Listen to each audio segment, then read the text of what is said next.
You know, yesterday we had the 10th birthday party for the Clean Air Initiative Asia.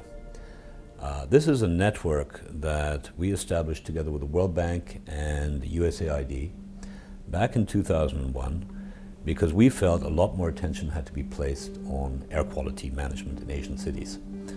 And I think most of us would agree that we still need to put a lot of attention on that issue. It started off as one consultant sitting in a room somewhere in ADB headquarters. And from there, it kind of evolved into what now, as we were saying yesterday at the birthday party, we're saying now this is the preeminent network in Asia on air quality management issues. It is the preeminent source for advice on air quality management. And it's also a network that has, in many ways, been our most successful one so far. We've established many networks over the years, but this one can be seen as a model for how one can go about this. It started off, as I said, as a small team of consultants. We built up momentum. 3 years ago, we finally felt that it had matured enough, and so we established it as an independent, non-governmental organization headquartered in the Philippines and gave it full independence. And it's really a testimony to the success of the Clean Air Initiative that it's been able to continue after its independence and broaden its partnership and mobilize resources from other actors. It's no longer dependent on ADB. It has networks established now in many of the countries within the region. It's playing a major role in looking at the interface between climate change and local air pollution.